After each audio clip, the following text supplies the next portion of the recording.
Hey guys, welcome to my channel. My name is Kassandra, and today I just want to do a quick tutorial on tree pose. So tree pose is excellent for cultivating and building up your balance.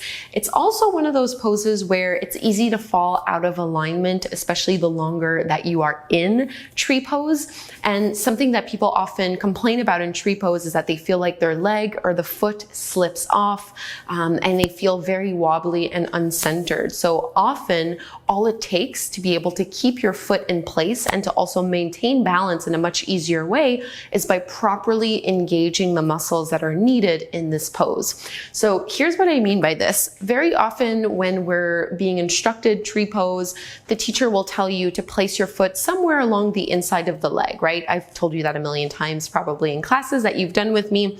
So I like to normally say either above or below the knee. I try to avoid putting pressure directly on the knee. Our knee is not supposed to be wobbling back and forth in this way. It's really just supposed to be flexing in this motion. So any kind of pressure here is something that we generally tend to want to avoid.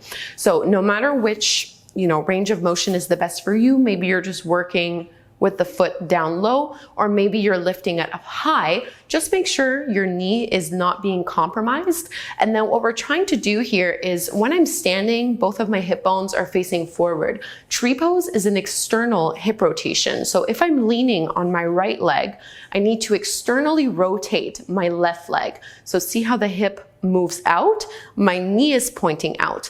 And what we want here, whenever there is any kind of rotation at the hip level, we want that rotation to continue down the leg as well. This is where we get into knee injuries and ankle injuries, as the hip is doing one thing, but the rest of the joints are doing something completely different. So if I'm rotating out at my hip, I also want my knee to be externally rotated, to be pointing out, and I also want my ankle and my toes to be pointing out. So everything together in that line, hips still facing forward.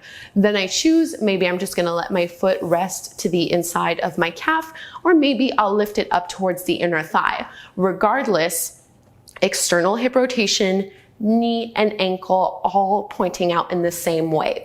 Now here is the key to a proper tree pose. Right now, I'm not doing it right. I don't know if you can tell, but right now, I'm letting the entire weight of my leg and my foot completely push into my thigh, and it's making my right hip stick out.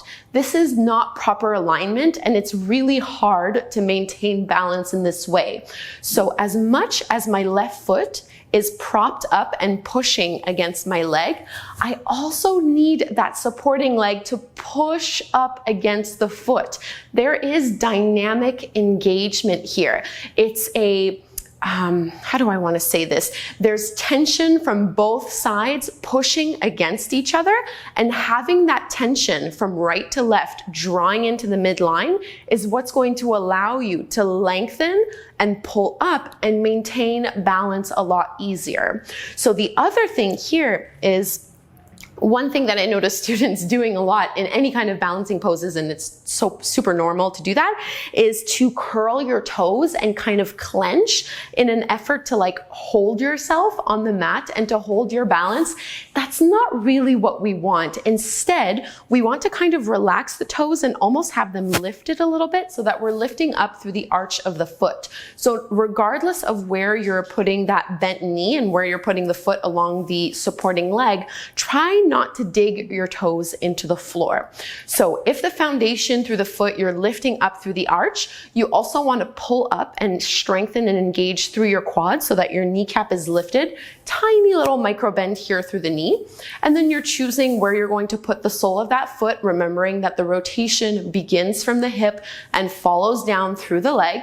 And then you want to push that supporting hip and the supporting leg as a counterweight and an external pressure against that bent knee. Once I have that, so I'm not digging my toes into the floor, I'm really utilizing, squeezing into my glutes, squeezing into my quads, pushing against the foot, I'm rotating out, it's a lot easier for me to hold my balance in this pose. And now you just want to carry that length up all the way as much as you possibly can by lifting out of your lower back, keeping the floating ribs in, and then the arms can pretty much do whatever you would like your arms to do. Some people just bring hands at prayer, up and over. When you get to the point, if you get to a point where you feel like tree pose is really easy, you can try to shift your gaze up, and you can also just play with closing your eyes. This is a hard one. So tree pose, like I've been in tree pose for, I don't know, it's been like a minute or 2 minutes, I'm not sure, but like it is burning all the way down my leg. I've engaged and activated every single muscle. I feel it through my ankle, I feel it in my calf, I feel it in my hamstring, I feel it in my glute. It should not be a passive pose that you just dump all of your weight into the opposite hip and hang out in. It is an activating, toning, balancing pose. So I hope you find this helpful. It's maybe a little bit trickier than you thought it was going to be, but I promise you that if you activate all of those points from the foundation, building your way up, hopefully you'll be able to notice that it's easier for you to stay balanced in the pose, and you're also going to get a lot of engagement as well through the back of the leg. Thank you so much for watching. I have some other pose breakdowns on my channel here. I'll link them down below in the description box, and I'll also link to another video tutorial right here, which I would encourage you to go ahead and watch. Thank you so much. Namaste.